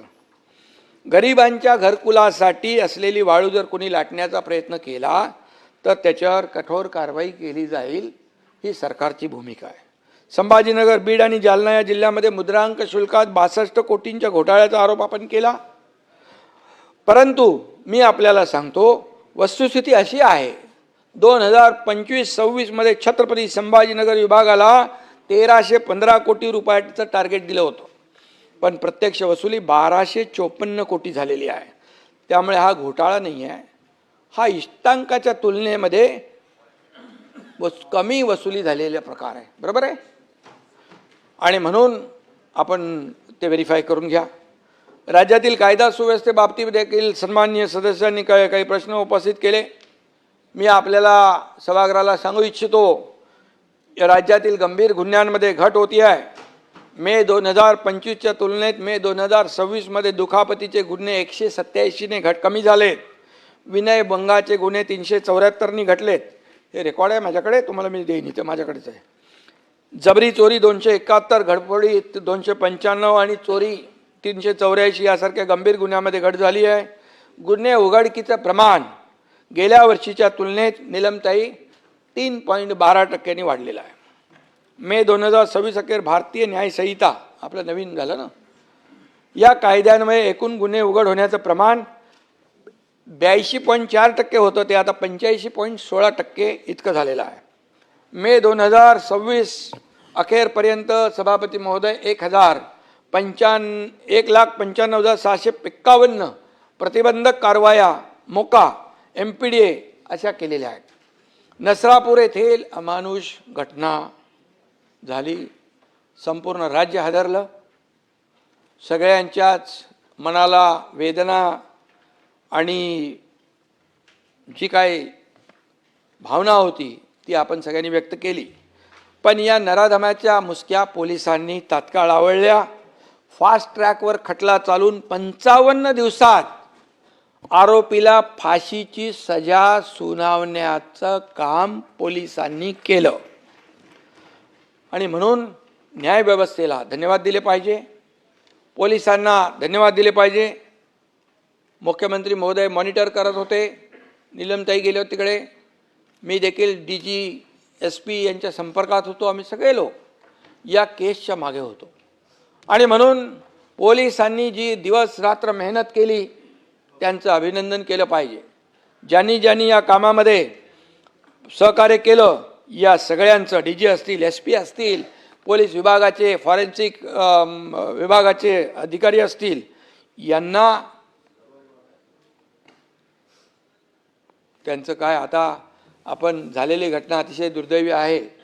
म्हणून अशा प्रकारची विकृत गुन्हेगारी मोडून काढली पाहिजे, चिरडून टाकली पाहिजे, ठेचून टाकली पाहिजे, अशा प्रकारची सरकारची भूमिका आहे.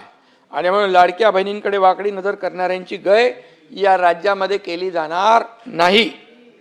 2024च्या तुलनेत 2025 मध्ये महिला संदर्भातली गुन्हे उघडकीस येण्याचं प्रमाण 1.8ने वाढून ते जवळपास मोठ्या प्रमाणावर त्याची उघडकीस येण्याचं जे प्रमाण आहे ते बलात्कार प्रकरणामध्ये 98.18% गुन्हे उघडकीस आले.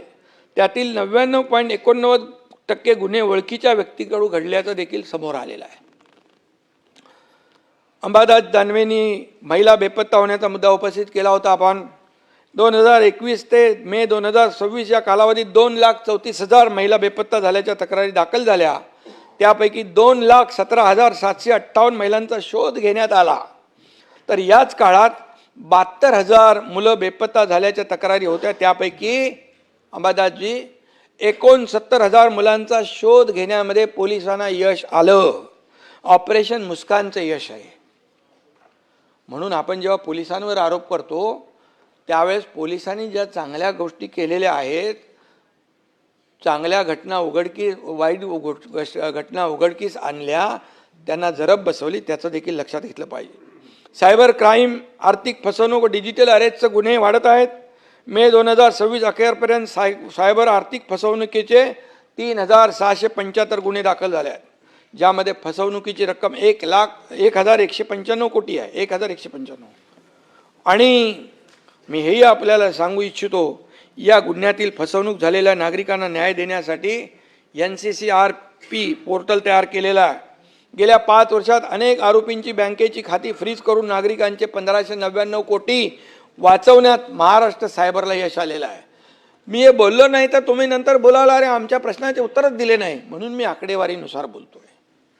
आणि म्हणून ही आकडेवारी आपण तपासू शकता. अमेरिकेतल्या बोस्टन येथे आयोजित डिजिटल इंजिनिअरिंग अवॉर्ड्स 2026 मध्ये महाराष्ट्र सायबर प्रकल्पाला digital transformation of the year या श्रेणीतील चॅम्पियन हा पुरस्कार मिळाला आपल्या सायबरला. का तुम्ही कौतुक करत नाही? जे चांगलं काम केलं ते केलं पाहिजे. मे 2026 अखेर MD ड्रगचा 349 गुन्हे दाखल करून 591 आरोपींना अटक केली. 193 कोटी रुपयांचे 83 किलो MD जप्त करण्यात आलं. आंतरराष्ट्रीय ड्रग तस्कर सलीम डोला याला तुर्कीमधून तर त्याच्या 3 सहकाऱ्यांना UAE मधून अटक केलं. या देशव्यापी सिंडिकेटकडून 256 कोटींचं ड्रग आणि मालमत्ता जप्त केली आहे. ही नाही चांगली कामगिरी पोलिसांची. या प्रकरणात दोषी किंवा दुर्लक्ष करणाऱ्या पोलीस अधिकारी या ठिकाणी कोणी असतील त्यांच्यावर कारवाई देखील करण्याचा बडगा उगारलेला आहे. अंमली पदार्थाच्या गुन्ह्यात झिरो टॉलरन्सची सरकारची भूमिका आहे. 2022 ते मे 2026 दरम्यान 24 पोलिसांना निलंबित, 18 पोलिसांना शासकीय सेवेतून बडतर्फ.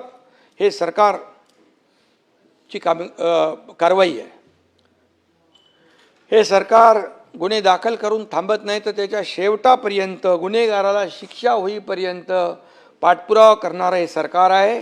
सरकार निष्पक्ष आहे, कुणालाही पाठीशी घालणार नाही. गुन्हेगारांना शासन करणारं आणि विकासाला गती देणारं हे आमचं सरकार आहे. आणि म्हणून मी आपल्याला एवढंच सांगतो, या ठिकाणी राज्यातला नक्षलवाद पूर्णपणे संपवण्याचं काम मोदीजींच्या नेतृत्वाखाली अमितभाईंनी केलं. त्यांनी ऐलान केलं होतं की 2026 मेपर्यंत या देशातला नक्षलवाद संपला पाहिजे. आता गडचिरोलीमध्ये बघा, सुरजागडमध्ये कोण जात नव्हतं, तेव्हा मी पालकमंत्री होतो. सुरजागडमधला पहिला प्रकल्प सुरू केला, हजारो लोकांना आता काम मिळतंय. आता मुख्यमंत्री महोदयांनी तिथं स्टील हब करण्याचा प्रयत्न चालू केलेला आहे. हजारो लोक आता काम करतायत आणि जे कोणी तिकडे जायला फिरकायला मागत नव्हते तिकडे आता इंडस्ट्री टाकतायत. ही अचिव्हमेंट नाही आहे का? ही अचिव्हमेंट नाही आहे का?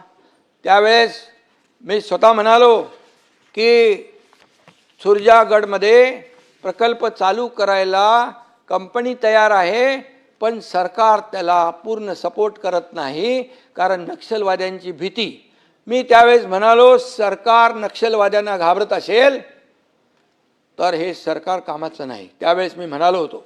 आणि वेळ पडली तर मी स्वतः तिकडे जाऊन तो कारखाना सुरू करीन. आणि मदाजी तो कारखाना सुरू झाला, आज तो सुरू आहे. आणि आता मुख्यमंत्री आणखी त्याचं तिकडचं गडचिरोलीमध्ये इथं अशीच पण आहे. आणि आता एक पूर्ण वातावरण बदलून गेले. मग नक्षलवाद संपवल्यामुळे विकासाला चालना मिळालेली आहे, याचं कौतुक करायला नको? हे आपलं राज्य प्रगतीपथाकडे चाललं आहे. आणि म्हणून मी आपल्याला एवढं सांगतो, सिंचनापासून इन्फ्रास्ट्रक्चर प्रकल्पापर्यंत सगळ्यामध्ये स्पीड ब्रेकर घालण्याचं काम कोणी केलं? आम्ही सरकारमध्ये यायच्या अगोदर 2 सिंचन प्रकल्पांना फक्त मान्यता दिली होती. माझ्या मुख्यमंत्रीपदाच्या कारकिर्दीत 125 आणि देवेंद्रजी आता त्यांच्या मार्गदर्शनाखाली जवळपास 250च्या पुढे आम्ही गेलोय. सिंचनाचे प्रकल्प मान्यता दिले. मराठवाडा वॉटर ग्रीड बंद करून टाकलं. मुख्यमंत्र्यांनी 2014-19 मध्ये झालेली जलयुक्त शिवार योजना बंद केली, आम्ही सुरू केली ती. अंबादासजी, मराठवाडा वॉटर ग्रीड पाहिजे आपल्याला, जलयुक्त शिवार योजना पाहिजे, शेतकऱ्यांसाठी पाहिजे. मग हे का, कशासाठी? समृद्धी महामार्ग खोडा, धारावीचे पुनर्वसनमध्ये खोडा, याच्यामध्ये बुलेट ट्रेनमध्ये खोडा, हे सगळे खोडा आम्ही खोडून टाकले. स्पीड ब्रेकर हटवून टाकले. स्पीड ब्रेकर मी नेहमी म्हणतो त्यावेळच्या लोकांचा पाय होता ब्रेकवर, आमचा पाय आहे ॲक्सिलेटरवर. आणि त्यामुळे तुम्ही त्या पद्धतीने जे आपण जातो आहे, विकासाला गती देतो आहे. आणि म्हणून आपल्या अहंकारापोटी केंद्र सरकारने किती पैसे दिले? अरे 10 वर्षामध्ये 12 लाख कोटी रुपये मोदीजींनी दिले. UPA सरकारच्या काळात 10 वर्षात 2 लाख होते. का आपण महाविकास आघाडीच्या वेळेस केंद्र सरकारकडे का आपल्या महाराष्ट्रासाठी पैसे नाही मागितले? का कमीपणा वाटला, का अहंकार? हा अहंकार बाजूला ठेवायचा असतो, राज्याचं हित डोळ्यासमोर ठेवून काम करायचं असतं. आणि म्हणून परवा देवेंद्रजींनी गेले तिकडे गुजरातचं आपलं 10 TMC पाणी, ते नर्मदेचं 10 TMC पाणी मंजूर करून घेतलं. त्याचा फायदा होणार नाही महाराष्ट्राला? हे काम नाही केलं आम्ही? हे सरकारचं काम नाही? आणि म्हणून मी आपल्याला सांगतो, चांगल्याला चांगलं म्हणण्याची शिकवण बाळासाहेबांनी दिली होती, ती आचरणात आणण्याचं काम आपण केलं पाहिजे. आम्ही करतोय, तुम्ही करा. आणि म्हणून या ठिकाणी घरं, परवडणारी घरं काय केलं? बाळासाहेबांनी स्वप्न पाहिलं होतं त्यावेळेस मुंबईमध्ये 40 लाख लोकांना घरं मिळाली पाहिजे. मी मुख्यमंत्री असताना क्लस्टरला योजनेला देवेंद्रजी आम्ही चर्चा केली आणि क्लस्टर योजनेला जन्म दिला.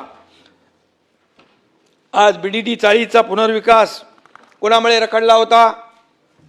आणि म्हणून या ठिकाणी आता हे सगळे प्रकल्प सुरू होत आहेत. हे प्रकल्प STP असेल, जुन्या चाळी असतील, या ठिकाणी जे जे काही स्थगिती दिलेले प्रकल्प आम्ही मार्गी लावतोय. स्थगिती हा शब्द आम्ही काढून टाकला, आमच्या शब्दकोशामधून स्थगिती काढून टाकला. आमचे स्थगिती सरकार नाही, प्रगती सरकार आहे. पाटील साहेब, बंटीभाई, प्रगती सरकार आहे. आणि म्हणून पायाभूत सुविधा, कृषी, उद्योग, समाज कल्याण या सगळ्या क्षेत्रामध्ये आम्ही काम करतोय. हे रखडलेले प्रकल्प 4 वर्षामध्ये पुढे नेण्याचं काम आम्ही करतोय. प्रत्येक क्षेत्रात बघा, प्रत्येक विभागामध्ये बघा, सकारात्मक काम सुरू आहे. जे जनतेच्या हिताचं आहे तेच आम्ही कॅबिनेटमध्ये मंजूर करतो. हे खुलेआम आपल्याला मी सांगतो. त्यामध्ये गृहनिर्माण, पुनर्विकास, सिंचन, राज्याच्या इतिहासामध्ये आजवर झाल्या नव्हत्या एवढ्या लोक कल्याणकारी योजना देखील आम्ही सुरू केल्या. कडक निर्णय घेण्याची धमक आम्ही दाखवली. लाडकी बहीण योजना, मुख्यमंत्री लाडकी बहीण योजना, अरे काय ठट्टो बमले तुम्ही. गेले कोर्टात स्टे मागायला, बोले होऊन देणार नाही, होणार नाही. कोर्टाने पण त्याला फटकारलं आणि लाडकी बहीण योजना सुरू झाली. त्याच्यामध्ये पात्र लाडकी बहीण वंचित राहू शकत नाही, राहणार नाही. आणि मुख्यमंत्री माझी लाडकी बहीण योजना कधीही बंद होणार नाही, हे लक्षात घ्या. आता जर त्या महिलेच्या नावावर पुरुषांनी जर तो फायदा उचलला असेल तर सांगा बरं, सांगा बरं. आणि म्हणून आपल्याला मी सांगतो, या लाडकी बहीण योजनेचं पंतप्रधानांच्या आर्थिक सल्लागार समितीने सुद्धा ॲप्रिशिएशन केलंय. कारण लाडक्या बहीण योजनेमुळे आपल्या लाडक्या भावांच्या बँक बॅलन्समध्ये वाढ झाली. ही वस्तुस्थिती आहे, अहवाल आहे तो, मी माझ्या मनाचं सांगत नाही. त्यांचा बँक बॅलन्स 23% वाढलेला आहे, आकडेवारीनुसार मी सांगतोय. आणि म्हणून महाराष्ट्राला काय पाहिजे?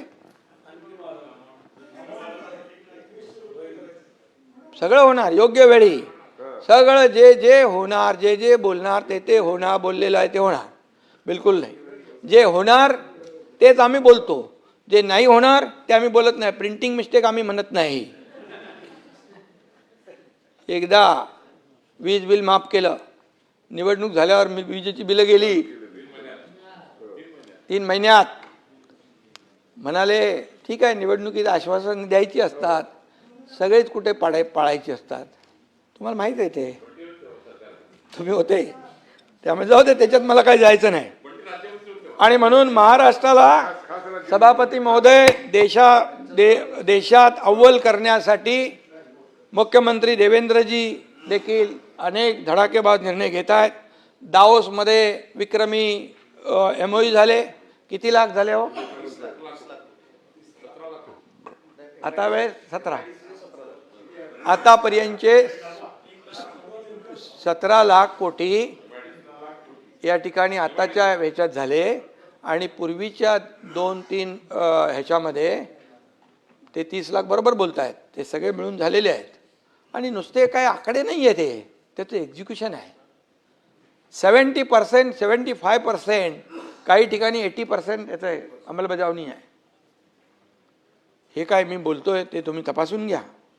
आणि म्हणून या ठिकाणी आपल्याला सांगतो मी किती गुंतवणूक आणली आहे, MOU आहे झाले, एक्झिक्युशन चालू आहे.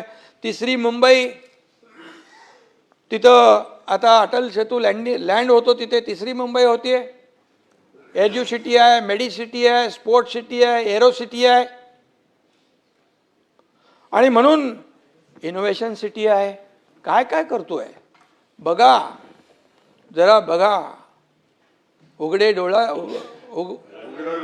डोळे बघा नीट, उघडा डोळे बघा नीट.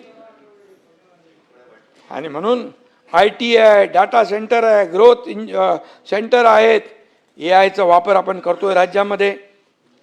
आणि म्हणून या ठिकाणी मी आपल्याला एवढंच सांगतो की केंद्र सरकार आपल्या महाराष्ट्राला भरभरून देत आहे. ही वस्तुस्थिती आहे, ही नाकारता येणार नाही.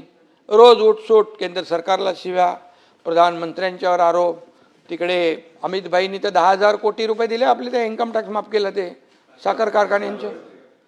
सहकार विभागामध्ये त्यांनी पॅक्सचं एवढं मोठं जाळं निर्माण करताय की शेवटच्या भगिनीपर्यंत हा फायदा झाला पाहिजे. हे सगळं जे आहे कुठेतरी आपण लक्षात घेतलं पाहिजे की नाही. आणि म्हणून या ठिकाणी आता कालच बघितलं, मोदीजींना आपले तुमचे नेते तिकडे शिव्या म्हणजे आरोप करतात, वाईट बोलतात, परदेशात जाऊन टीका करतात. अरे याच प्रधानमंत्री मोदीजींना 33 देशांचे सर्वोच्च पुरस्कार मिळाले. का डोळे बंद करताय? का हे देशाचा अभिमान नाहीये? देशाचा अभिमान नाहीये? व्यक्ती सोडा, प्रधानमंत्री. काल ऑस्ट्रेलिया बरोबर अणुऊर्जेचा अत्यंत महत्त्वाचा करार झाला. महाराष्ट्राला फायदा नाही होणार त्याचा? होणार. मग आपल्याला हे ऊर्जा निर्मितीला बळ मिळेल. आणि म्हणून हे सगळं जे आहे हे गतिमान सरकार आहे. आणि म्हणून तुम्ही किती काही म्हटलं तरी लोक जी आहेत, जनता जी बघतीये प्रत्यक्ष, कामं सुरू आहेत, फील्डवर कामं सुरू आहेत, काम पारदर्शीपणे झाले पाहिजे अशी आमची भूमिका आहे, बिलकुल आहे. आज आपण आणखी एक निर्णय घेतला आहे. कुठे गेला निरंजन डावकरे? हाय. निरंजन म्हणाला की जे काय कामाचं परफॉर्मन्स ऑडिट झालं पाहिजे, सगळ्या गोष्टी झाल्या पाहिजे. आपण जे निधी देतो या निधीचा पुरेपूर विनियोग होतोय की नाही, क्वालिटी मिळते की नाही, या सगळ्या गोष्टी पाहण्याचं काम आपण केलं पाहिजे. म्हणून स्थानिक स्वराज्य संस्थांना विकास कामांसाठी राज्य सरकारकडून विक्रमी विकास निधी दिलेला आहे. या विकास कामामध्ये पारदर्शकता, गुणवत्ता, उत्तरदायित्व आणि नागरिकांचा विश्वास अधिक बळकट करण्यासाठी परब साहेब social and technology audit mechanism टप्प्याटप्प्याने आम्ही लावणार.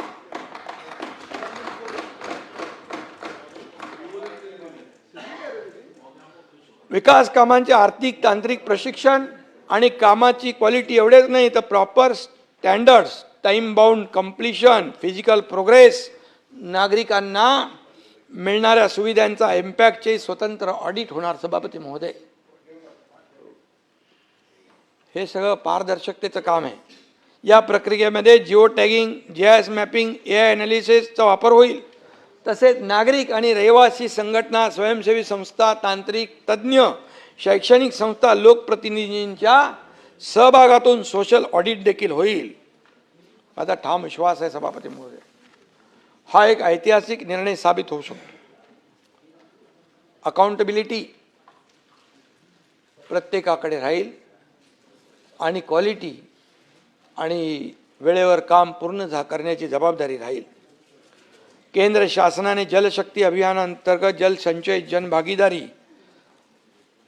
व कॅच द रेन 2026 या राष्ट्रव्यापी अभियानाची घोषणा केलेली आहे. सर्व स्थानिक स्वराज्य संस्थांमध्ये त्याची प्रभावी अंमलबजावणी केली जाईल. सभापती महोदय, याद्वारे पर्जन्य जल संधारण, भूजल पुनर्भरण, जलाशयांचं पुनरुज्जीवन, जलसंवर्धनाबाबत जनजागृती आणि लोक सहभाग वाढवला जाईल.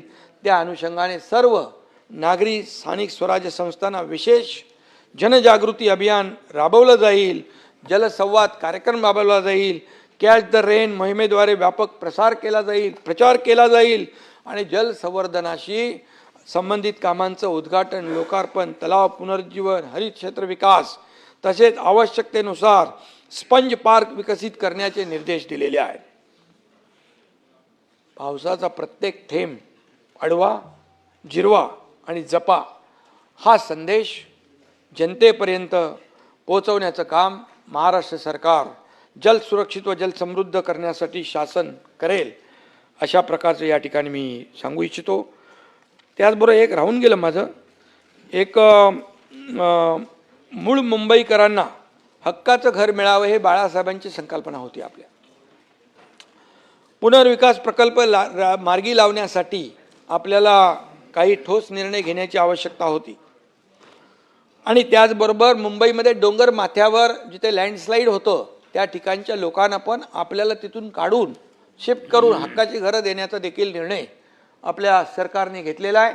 म्हणजे बाजूला असलेली SRA योजना, क्लस्टर योजना, त्यामध्ये तिथल्या लोकांना समाविष्ट करून घेणे आणि त्यांना घरं देणे, अशा प्रकारचं नियोजन देखील आपण करतोय.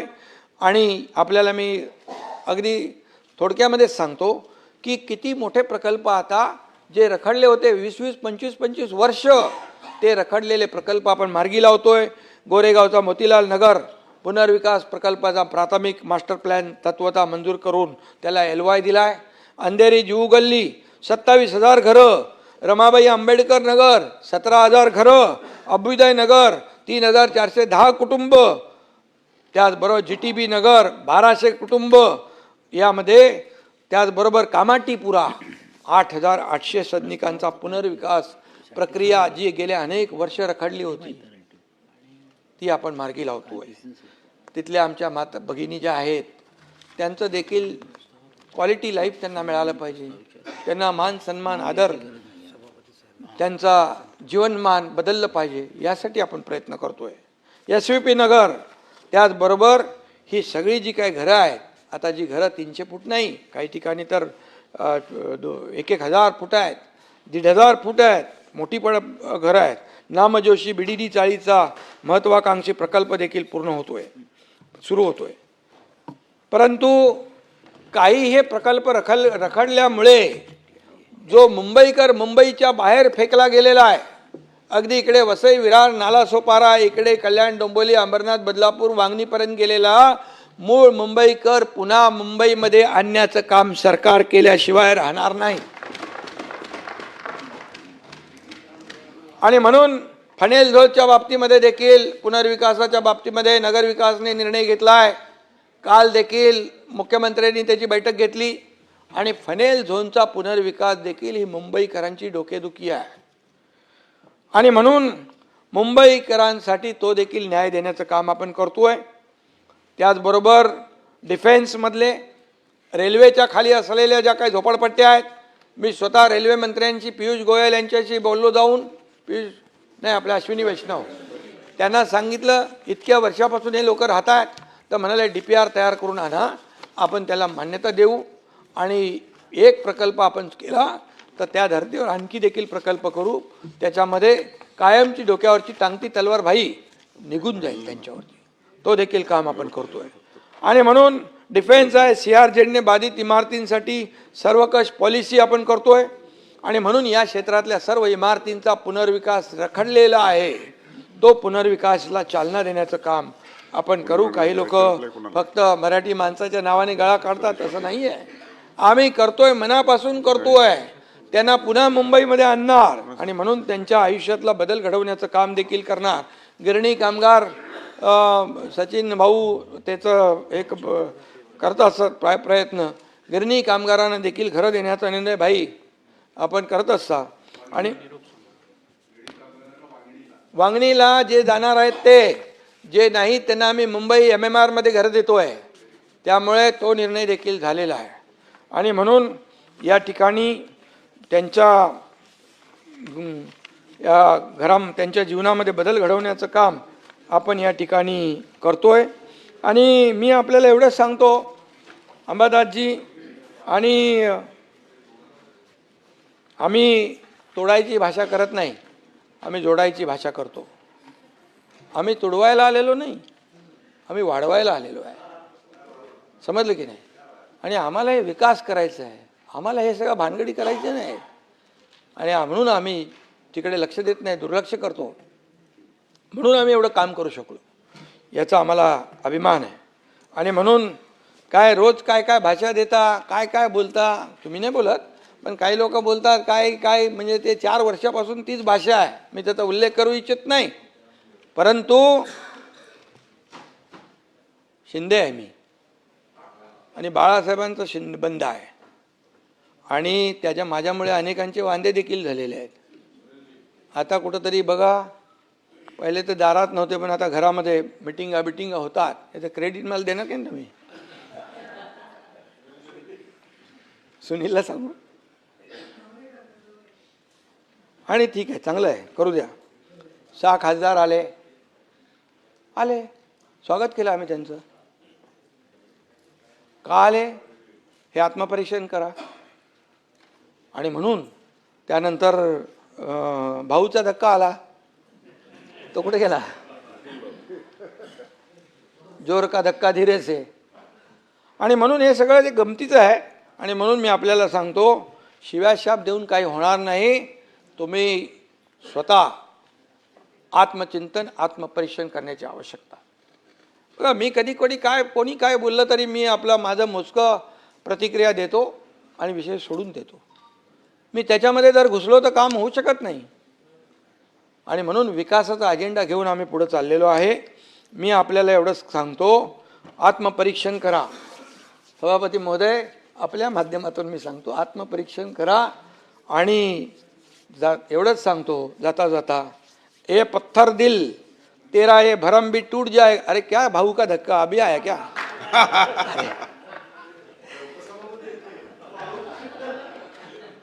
उपसभापतींच बोलतोय मी. ये पत्थर दिल तेरा ये भरम भी टूट जाएगा, हमसे टकराओगे तो माता फूट जाएगा. आणि म्हणून आम्हाला कुठल्याही प्रकारचं राजकारण करायचं नाही, बिलकुल. पण बाळासाहेबांची स्वप्न पूर्ण करायची आहेत. एक एक प्रॉब्लेम, एक एक त्यांचं स्वप्न पूर्ण करतोय आम्ही, आणि त्याचा अभिमान आहे आम्हाला. मुंबई झोपडपट्टी मुक्त स्वप्न राबवतोय आम्ही. त्याच्यात मगाशी मी सांगितलं, आता त्याच्यात मी जात नाही. पूर्णपणे क्लस्टर योजना आम्ही राबवतोय. ठाणे बोरिवली टनेलचं काम सुरू झालंय परब साहेब. मुंबई मुलुंड गोरेगावचं टनेलचं काम सुरू झालंय. बांद्रा वर्सोवाचं काम सुरू झालंय. वर्सोवा ते प्रताप सरनाईक कुठे आहेत, मीरा भाईंदरपर्यंत आपण पुढे जातो. म्हणजे वेस्टर्नची ट्रॅफिक पूर्ण संपली. ईस्टर्नची ट्रॅफिक जी आहे ते कोस्टल रोडने आपण डायरेक्ट फाउंटनपर्यंत जातोय. त्यामुळे हे जे आहे, हे आपण जे करतोय, हे प्रकल्प आहेत. धरमतर, कारंजा, खाडीपूल, रेवस रेड्डी, हे सगळे आता खूप आहे. मी जर बोलायला गेलो तर खूप मोठ्या प्रमाणावर, एक दिवस अख्खा पुरणार नाही. समृद्धी, मुंबई नागपूर गडचिरोली, मुंबई नागपूर भंडारा, नागपूर गोंदिया, नागपूर नांदेड, हे सगळे काम हे आहे ते. आणि म्हणून मी आपल्याला एवढंच सांगतोय, मेट्रोचं काय, पालघरला 3ऱ्या विमानतळाची घोषणा मुख्यमंत्र्यांनी केली आहे. ऑफशोर एअरपोर्ट काय बघा, वाढवण बंदर. पाटील साहेब 76,000 कोटी रुपये दिलेत. 76,000 कोटीची इकॉनॉमी तिथे, अर्थव्यवस्था एवढी मजबूत होणार आहे. तिथल्या लोकांना काम मिळणार, व्यवसाय मिळणार, सगळं विकास होणार. आणि त्या ठिकाणी मोठ्या प्रमाणावर आपण विकास करतोय. विमानतळ, बंदरे, विरार, अलिबाग, मल्टीमॉडल, जाऊ देते आता बोलत नाही मी. पण आपल्याला मी एवढंच सांगतो, मोठ्या कामांचं कौतुक करायला देखील मन मोठं लागतं. ते विरोधी पक्षांनी दाखवलं पाहिजे. चांगलं त्याला चांगलं म्हटलं पाहिजे. जिथे काय चुकत असेल तिकडे चांगला बोला, आम्ही दुरुस्त करायला तयार आहोत. विरोधी पक्षाच्या सूचना घ्यायला आम्ही तयार आहोत. आणि आपल्याला मी एवढंच सांगतो, किती टीका करा, पण तुमच्या टीकेला सभापती महोदय कामातून उत्तर आपण देऊ. तुम्ही शिव्या द्या, आम्ही शिव्या देणार नाही, विकासाच्या ओव्या देऊ. आणि जाता जाता एवढंच सांगतो, आप हमें गाली दोगे, श्राप दोगे, क्या दोगे? गाली दोगे, श्राप दोगे, इसके अलावा और क्या करोगे? क्या करोगे? मेरे साथ है लोगों की दुआएं, मेरे साथ है लोगों की दुआएं, हर पल मुझे आप जनता की सेवा में ही पाओगे। कुछ भी करो लेकिन सेवा नहीं छोड़ेंगे। धन्यवाद। जय हिंद, जय महाराष्ट्र। राईट टू रिप्लाय एकच एक कोणी एक जण आता वेळ 4:30ची पाहता खरं तर जास्त नाही, एकच मिनिटात.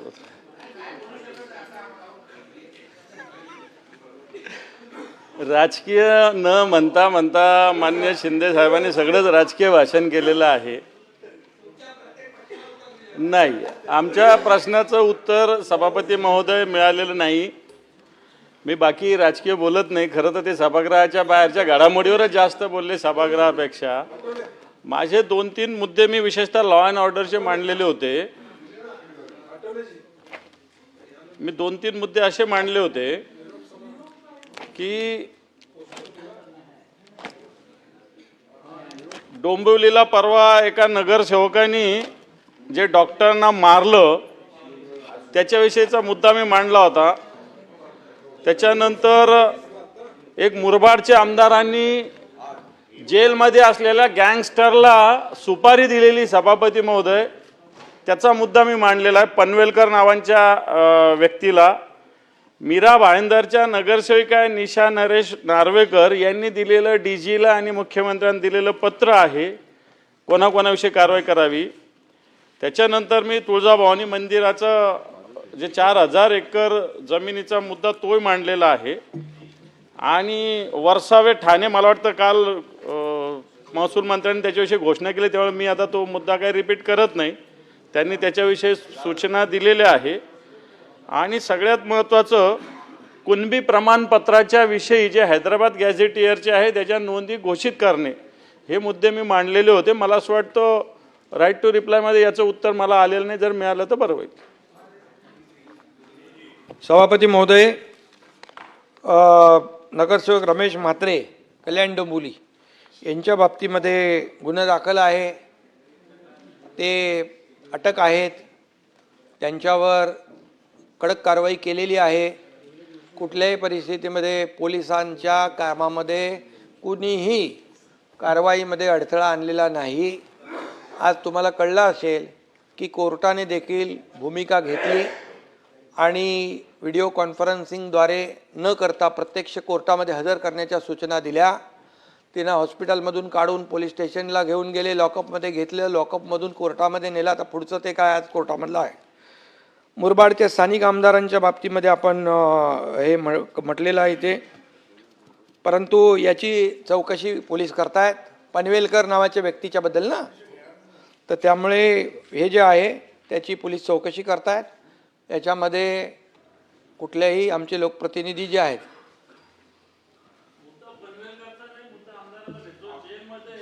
हां लकडावाला तर ना, हां त्याची चौकशी पोलीस करतायत, चौकशी करतायत पोलीस. आणि त्याच्यावर चौकशी केल्याशिवाय कसं काय होणार ना, चौकशी करतायत. आणि दुसरं काय तुमचं,